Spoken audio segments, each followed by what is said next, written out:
आज Doubtnut app download करें। Doubtnut पर अपने सभी गणित, रसायन विज्ञान, भौतिक विज्ञान और जीव विज्ञान के डाउट्स का करो सफाया। बस प्रश्न की फोटो खींचो, एक ही प्रश्न को क्रॉप करो और तुरंत वीडियो सोल्यूशन पाओ। अभी डाउनलोड करें। हेलो दोस्तों, आपका प्रश्न है किस विधि द्वारा ज्ञात होता है कि दिया हुआ ठोस पदार्थ शुद्ध है। चलिए दोस्तों, इस प्रश्न को हल करते हैं। ठीक है, तो दोस्तों यहाँ पे जो है ठोस पदार्थ के हमें ज्ञात करना है कि वह शुद्ध है या नहीं।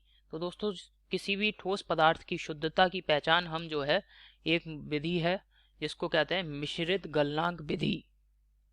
ठीक है, मिश्रित गलनांक विधि, मिश्रित गलनांक विधि। ठीक है, तो दोस्तों मिश्रित गलनांक विधि की मदद से ही हम जो है मुख्यतः जो है ठोस की कोई पदार्थ ठोस है या नहीं हम ज्ञात करते हैं। अब दोस्तों इस विधि के बारे में थोड़ा समझ लेते हैं ये क्या होती है। दोस्तों कोई भी ठोस अगर पूरी तरीके से शुद्ध है तो वह केवल और केवल एक निश्चित, ठीक है, एक निश्चित ताप पर ही गलता है। निश्चित ताप पर गलता है। ठीक है, गलता है। और ये दोस्तों जो निश्चित ताप होता है इसे हम क्या कहते हैं, उस ठोस का जो ताप है इसको क्या कहेंगे दोस्तों, ठोस का गलनांक, ठोस का गलनांक कहते हैं, गलनांक कहते हैं।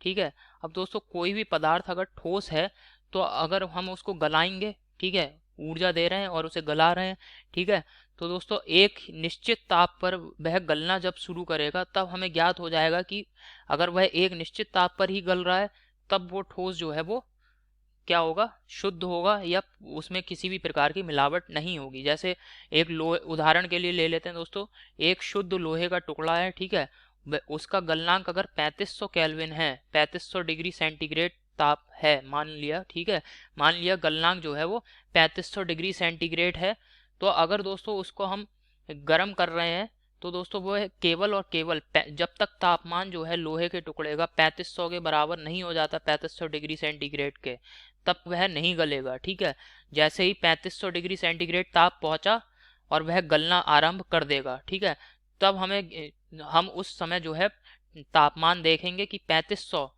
एक नियत ताप है और इस पर जो है पदार्थ जो है हमने जो लिया था वह गलना शुरू कर दे रहा है या गल रहा है।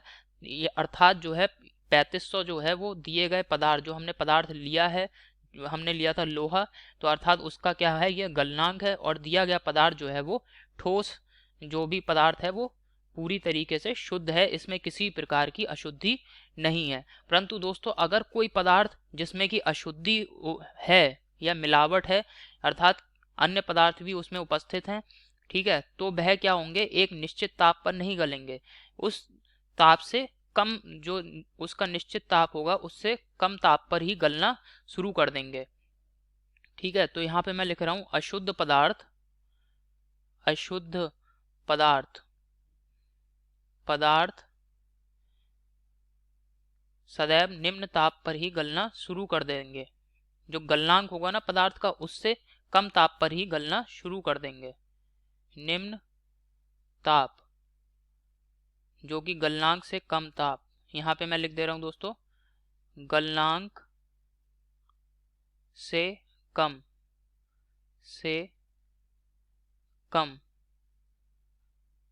ताप पर ही, निम्न ताप जो कि गलनांक से कम है पर पिघलने लगते हैं, पिघलते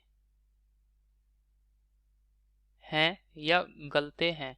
अब जैसे यहाँ पे मैं उदाहरण फिर से एक ले लेता हूँ, जैसे दोस्तों जिंक है, ठीक है, जिंक का हमने टुकड़ा लिया, अब उस टुकड़े में क्या है, अशुद्धियां उपस्थित हैं, बहुत अन्य धातुओं की अशुद्धियां हैं, और इसमें क्या है, मृदा भी कुछ है, इस प्रकार की अशुद्धियां इसमें उपस्थित हैं। अब जिंक का अगर गलनांक दोस्तों मैं मान लेता हूँ 300 या चलिए 500 डिग्री सेंटीग्रेड मान लेते हैं जिंक का गलनांक, ठीक है, परंतु ये जो जिंक है इसमें क्या है, बहुत सारी अशुद्धियां हैं।